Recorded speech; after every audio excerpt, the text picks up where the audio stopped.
प्रसाद का जीवन परिचय दिया हुआ है। इससे पहले आप लोगों को जानकारी दे दें, आप लोगों को डेली एक वीडियो मिलेगा जिसमें आप लोगों को हिंदी के बारे में मोस्ट इंपोर्टेंट जितने भी टॉपिक हैं वो आप लोगों को एक एक वीडियो करके देते जाएंगे। जैसे ही आपका पेपर नजदीक आएगा, आपको लगेगा कि ये सारी चीजें हमने पढ़ रखी हैं और इसको कर सकते हैं, आप लोगों को नोट करने की जरूरत भी नहीं पड़ेगी। चलिए आज देखते हैं जयशंकर प्रसाद के जीवन परिचय के बारे में। जयशंकर प्रसाद छायावादी युग के थे, ठीक है, ये जानकारी आप लोगों को होनी चाहिए। ये कभी कभी क्या होता है, बहुविकल्पी क्वेश्चन बन जाता है और आप लोगों को 1 नंबर मिल जाता है। चलिए चालू करते हैं। क्या हिंदी साहित्य के महान कवि, यहाँ पर आप लोगों को इनकी महानता के बारे में बताना है। महान कवि थे, महान नाटककार थे, महान कहानीकार थे और महान निबंधकार भी थे। और जयशंकर प्रसाद का जन्म कब हुआ था? 1889 ईस्वी में। कुछ लोगों का मानना है कि इनका जन्म 1889 ईस्वी में है, या कुछ लोग बोलते हैं कि इनका 1890 ईस्वी में जन्म हुआ था। जब भी आप लोगों को सन लिखना हो तब आप लोगों को एक छोटा सा ट्रिक दे रहे हैं, चाहे आप कॉन्सेप्ट समझे चाहे ट्रिक समझे। यहाँ पर हमने क्या किया, 1 लिखा और 8 लिखा, 1 और 8 हो जाएगा 9, 0 ऐड कर देंगे जिससे हम लोगों को लंबे समय तक ये बात याद रह जाएगी, ठीक है। तो इनका जन्म चाहे आप 1889 लिखे चाहे 1890 लिखे, कोई भी लिख सकते हैं, 1889 या 1890। कहाँ हुआ था? वाराणसी में हुआ था। कहाँ हुआ था? वाराणसी में।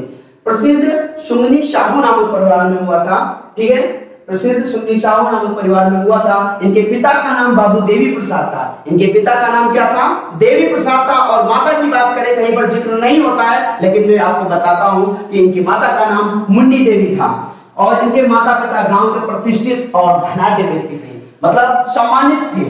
उन लोगों की बहुत सम्मान दिया जाता था जिस तरीके से आपके माता पिता को मिलता है, लेकिन इस सम्मान को आप लोगों को बनाए रखना पड़ेगा। क्यों बनाए रखना पड़ेगा? क्योंकि आपकी फैमिली के लिए आप ही एक हीरा हैं जो आपके अपने परिवार का सम्मान बनाए रख सकते हैं, ठीक है। तो आगे देखते हैं। इन्होंने वेद, पुराण, इतिहास, दर्शन आदि का, 1 मिनट, आगे देखते हैं। इनकी प्रारंभिक शिक्षा घर पर ही हुई। इनकी जो प्रारंभिक शिक्षा थी वो घर पर ही हुई थी। स्वयं से इन्होंने अध्ययन किया था। इन्होंने अंग्रेजी, संस्कृत, उर्दू, फारसी आदि भाषाओं का श्रेष्ठ ज्ञान प्राप्त कर लिया हुआ था। देखो इनमें क्या थोड़ी सी कहानी छूटी हुई है। कहानी क्या थी कि जो जयशंकर प्रसाद के माता पिता थे, इनको अनेक तीर्थ स्थानों पर भ्रमण कराया करते थे। वृंदावन, काशी, मथुरा कहीं भी लेकर जाते थे, इनको खूब घुमाया करते थे, ठीक है। कुछ समय ऐसा आया जब ये अपने घर पर ही थे, इनके माता पिता भी, तब इनके माता पिता का देहांत हो गया। देहांत होने के बाद इनका एक भाई था बड़ा, शंभुनाथ, जिसने अपने घर का सारा बोझ अपने ऊपर ले लिया और इनको बोले तो जयशंकर प्रसाद जी को क्या करने लगा, पढ़ाने लगा।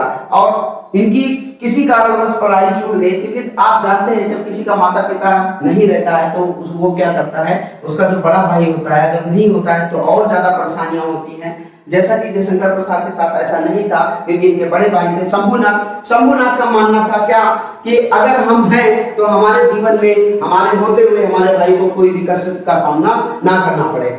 फिर भी इनकी जो पढ़ाई थी वो प्रारंभिक पढ़ाई थी और इनको घर पर ही करनी पड़ी थी और स्वयं से इन्होंने अध्ययन किया, मतलब खुद से इन्होंने पढ़ाई की। आप लोगों को पढ़ाने के लिए लाखों चिट्ठियां आई, फिर भी नहीं आप पढ़ना चाहते।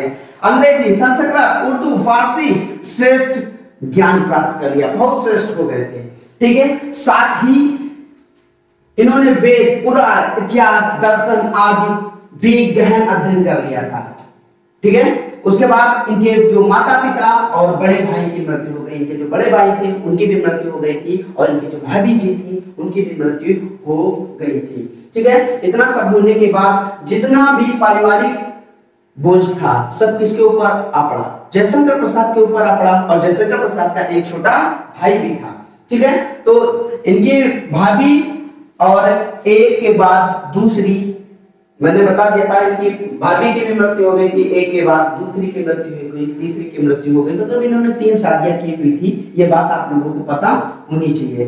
क्या कि जयशंकर प्रसाद ने कितनी शादी की थी? 3 शादियां की थी। और इन्होंने 3 शादियों के बाद देखा कि इनकी जो पहली पत्नी थी, शादी करने के बाद उनका देहांत हो गया। फिर इन्होंने दूसरी शादी करने का मन बनाया और दूसरी शादी की। दूसरी शादी करने के बाद उनका भी देहांत हो गया। जब तीसरी शादी की उनका भी देहांत हो गया था, ठीक है। इसी वजह से थोड़ा और परेशान हो गए, ठीक है। इनके ऊपर एक पहाड़ से टूट पड़ा।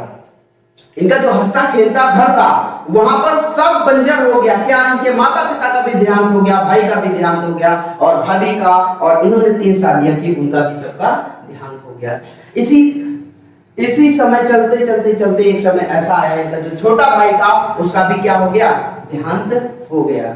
ठीक है, फलता वैभव पलने में झूलता इनका परिवार ऋण के बोझ में दब गया। मतलब बहुत कष्टों में इनका परिवार चलने लगा। अब परिवार क्या ही बोले, जिसके घर में कोई रहता नहीं है, अकेला रह जाता है, वो परिवार कैसा परिवार होगा, ये आप लोग समझ ही सकते हैं। इनको विषम परिस्थितियों से जीवन भर संघर्ष करना पड़ा। विषम परिस्थितियों से बोले तो इनको हर बार कष्ट और कष्ट और कष्ट का ही सामना करना पड़ता था, लेकिन इन्होंने हार नहीं मानी। ये आप लोगों की तरीके से नहीं है कि नहीं हो जाएगा कर लेंगे, नहीं, ये हार नहीं मानते थे। ठीक है, निरंतर साहित्य सेवा में लगे रहे, साहित्य की सेवा में लगातार लगे रहे, और एक समय बाद प्रसाद जी के शरीर में चिंताएं बहुत जारी हो गई थी और अंदर ही अंदर इनका शरीर कैसा हो गया था, जर्जर हो गया था। अंत में ये क्षय रोग से ग्रस्त हो गए थे। अंत में क्या हुआ, ये क्षय रोग से ग्रस्त हो गए। क्षय रोग से ग्रस्त होने के बाद इनकी मृत्यु की बात करें, मृत्यु 1937 ईस्वी में हो गई। इसको थोड़ा सा समझ लीजिएगा कि इसको कैसे याद रखना है। मैंने बोला 1 और 9, 1 और 9 होता है 10, और 3 और 7 होता है 10। ठीक है, 1 और 9 10 होता है, 3 और 7 10 होता है। ठीक है, इसको ऐड कर लोगे तभी, इसको ऐड कर लोगे तभी। लेकिन कभी कभी क्या होगा कि नहीं 7 पहले लिख दे, 3 बाद में लिख दे, नहीं, आप लोगों को ये याद रखना है 1 आया था, उसके बाद में 9 आया, मतलब पहला छोटा नंबर उसके बाद में बड़ा नंबर, यहाँ पर भी छोटा नंबर उसके बाद में बड़ा नंबर, जिससे आप लोगों को ये आसानी से याद रहेगा और लंबे समय तक काम में आएगा। ठीक है, और मात्र ये 48 वर्ष तक ही जीवित रहे। अगर 1889 से लेंगे तो 48 वर्ष तक ही जीवित रहेंगे। अगर हम लोग 1890 से बात करेंगे तो ये 47 वर्ष तक ही जीवित रहे थे। हिंदी साहित्यकाश में रिक्तता उत्पन्न करते हुए इन्होंने इस संसार से विदा ले लिया था। किसने? जयशंकर प्रसाद ने। चलिए इनकी कृतियों की बात कर लेते हैं। प्रसाद जी ने काव्य, नाटक, कहानी, उपन्यास और निबंधों की रचना की। इन्होंने किसकी रचना की? सबसे पहले काव्य आया, नाटक, कहानी, उपन्यास, निबंध आदि की रचना की। इनकी प्रमुख कृतियां इस प्रकार से हैं, आप लोग देख सकते हैं कैसे हैं। पहले हम लोग नाटक की बात करते हैं। किसकी बात करते हैं? नाटक की बात करते हैं। आप लोगों को कभी भी हिंदी का कोई भी नाटक याद रखना है, या फिर कोई भी आप लोगों को काव्य याद रखना है, उपन्यास याद रखना है, निबंध याद रखना है, ठीक है, कोई भी इनमें से एक याद रखना है तो आप लोगों का एक फ्लो होना चाहिए। फ्लो कैसा? जैसे हम बोले आप लोगों का फ्लो होना चाहिए। मैंने बोला चंद्रगुप्त, स्कंदगुप्त, मतलब इनको एक क्रम में ले लेना है। ठीक है, यहाँ पर आगे पीछे है, मैं जैसे आप लोगों को बता रहा हूं वैसे ध्यान रखना। चंद्रगुप्त, स्कंदगुप्त, अजातशत्रु, ध्रुवस्वामिनी, जन्मेजयकांत, नाट्यगृह, और उसके बाद में थोड़ा सा क्रम जोड़ लेंगे। विशाखा, ध्रुवस्वामिनी बोल दिया था, कामना, राजश्री, जन्मेजयकांत, नाट्यगृह मैंने बता दिया था, और करुणालय, उसके बाद एक कूट, यहाँ पर थोड़ा सा टाइपिंग में मिस्टेक है, सज्जन, और कल्याणी परिणय आदि इनके प्रसिद्ध नाटक थे। प्रसाद जी नाटक में भारतीय एवं पाश्चात्य नाट्य कला का सुंदर समन्वय, इनके नाटक में राष्ट्र के गौरवमय इतिहास का संजीव छुपा हुआ है। चलिए आगे देखते हैं।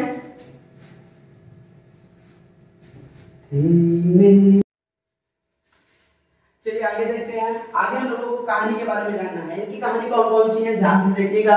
लिखा है संग्रह छाया और प्रतिध्वनि, आकाशदीप, इंद्रजाल। प्रसाद जी की कहानियों के संग्रह हैं। इनकी कहानियों में मानवता, मूल्य और भावनाओं का काव्य में चित्रण हुआ है।